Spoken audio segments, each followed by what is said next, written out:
Good morning students. हमने कल अपनी मैक्रो इकोनॉमिक्स स्टार्ट की थी। समष्टि अर्थशास्त्र जिसे हम हिंदी में बोलते हैं, हमने अपना सेकंड पार्ट अपनी बुक का स्टार्ट किया था। तो उसमें हमने फर्स्ट चैप्टर स्टार्ट किया था, व्हाट इज़ मैक्रो इकोनॉमिक्स, समष्टि अर्थशास्त्र क्या है। तो समष्टि अर्थशास्त्र क्या है हमने कल देखा था। हमने माइक्रो इकोनॉमिक्स और मैक्रो इकोनॉमिक्स दोनों के बारे में पढ़ा था कि माइक्रो क्या होती है और मैक्रो क्या होती है, उनके मीनिंग के बारे में पढ़ा था, दोनों के बारे में।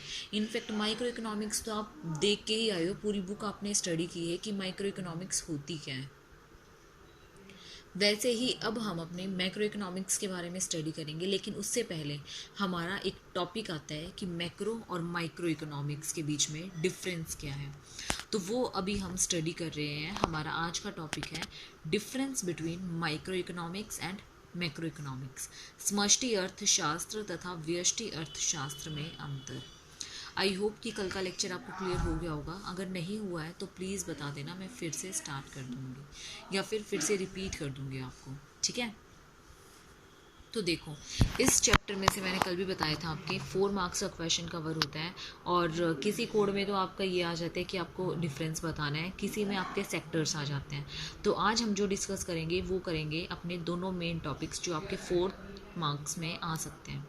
एक तो करेंगे difference between micro and macro economics, और दूसरा करेंगे different major sectors of the micro economics. Macro समष्टि अर्थशास्त्र के क्षेत्र कौन कौन से हैं, मुख्य क्षेत्र। तो पहले डिफरेंस में हम ये देखते हैं कि डिफरेंस फर्स्ट बेस है स्कोप ऑफ द स्टडी। इस डिफरेंस का जो बेस होता है ना, हम 3 कॉलम बनाते हैं। ये हमारे बेसिस हो गए, ये हमारे माइक्रो इकोनॉमिक्स, ये है हमारा मैक्रो इकोनॉमिक्स।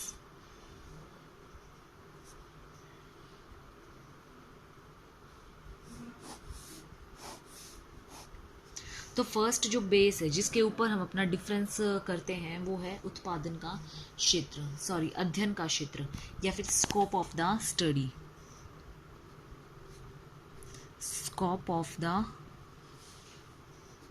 स्टडी हिंदी में इसको बोलते हैं अध्ययन का क्षेत्र।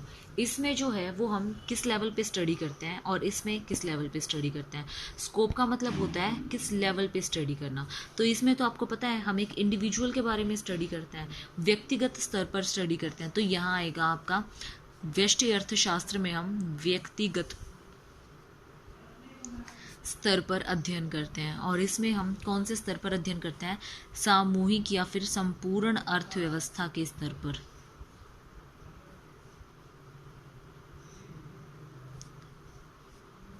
संपूर्ण अर्थव्यवस्था के स्तर पर, ठीक है। फर्स्ट पॉइंट तो हमारा ये हो गया। सेकंड पॉइंट हमारा है डिग्री ऑफ एग्रीगेशन, मतलब सामूहिकता की मात्रा। इसमें क्या क्या हम एक समूह में लेते हैं वो बताना है हमें। हमने देखा ना कि सामूहिक रूप से करते हैं, इसमें व्यक्तिगत स्तर पर, इसमें सामूहिक रूप से। तो सामूहिक समूह में हम उसमें क्या क्या लेते हैं, किस किस चीज़ से ये रिलेटेड है वो हमें बताना है, कि इसमें कौन कौन सी चीज़ हम कवर करते हैं, यहाँ हम कौन सी चीज़ें कवर करते हैं वो बताना है। तो सामूहिकता की मात्रा,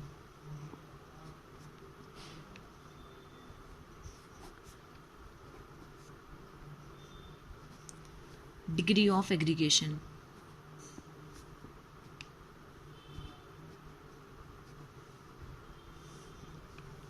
इसमें डिग्री ऑफ एग्रीगेशन क्या है, इसमें हमारा यहाँ पे जो है हमारा किसके उस पर डिपेंड करता है, ये प्रोडक्शन एंड प्राइस। जितना भी प्रोडक्शन होता है उसके अकॉर्डिंग हम अपनी कीमत के निर्धारण से संबंधित हैं। हमारी अगर कीमत ज़्यादा होगी तो प्रोडक्शन कम होगा, और अगर कीमत कम होगी तो प्रोडक्शन ज़्यादा होगा। तो ये जो है ये एक व्यक्तिगत फर्म अथवा उद्योग में उत्पादन और कीमत के निर्धारण से संबंधित है।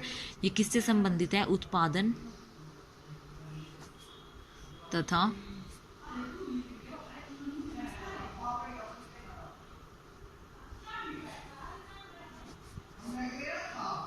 कीमत के निर्धारण से। और इसमें किससे संबंधित होता है, इसमें कुल उत्पादन तथा सामान्य कीमत स्तर के निर्धारण से।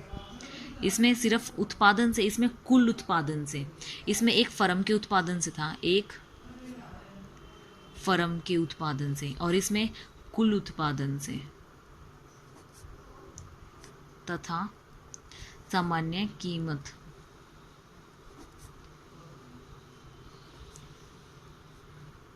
स्तर के निर्धारण से।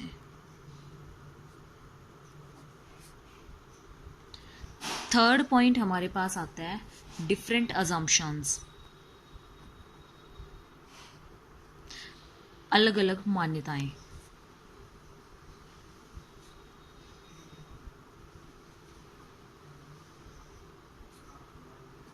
विभिन्न मान्यताएं, तो इसमें क्या मान्यताएं लेते हैं हम कि इसमें जो है हमारे समष्टि के चर स्थिर रहते हैं और इसमें हमारे व्यष्टि के चर स्थिर रहते हैं। इसमें समष्टि चर स्थिर रहते हैं,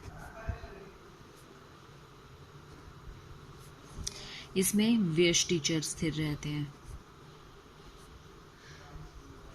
मतलब दोनों में अपोजिट जाता है। अगर माइक्रो में मैक्रो के चर स्थिर रहते हैं और मैक्रो में माइक्रो के। अब हमारा आता है फोर्थ पॉइंट, सेंट्रल इशू, केंद्रीय समस्या।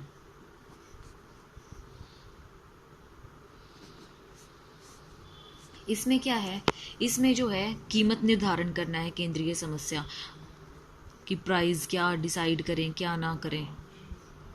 और इसमें सेंट्रल इशू क्या होता है, इसमें उत्पादन का, प्रोडक्शन का और रोजगार का होता है। इसमें मेन क्या होता है, रोजगार का। पांचवा पॉइंट, सरकारी हस्तक्षेप,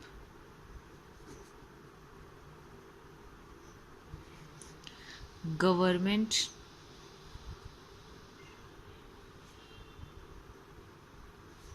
इंटरफेरेंस। इसमें होता है सरकारी हस्तक्षेप और इसमें नहीं होता। क्या है, इसमें नहीं होता क्योंकि छोटे लेवल पे होता है, नहीं होता, और इसमें होता है। ठीक है स्टूडेंट्स, ये 5 पॉइंट्स मैंने आपको करवाए हैं।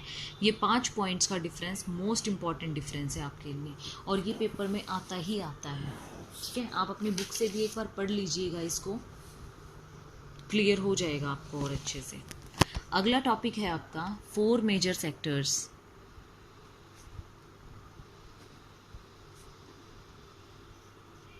Four major sectors of macro economics.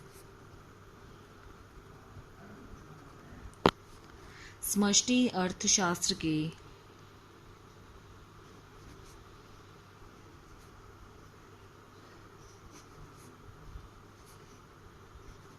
4 प्रमुख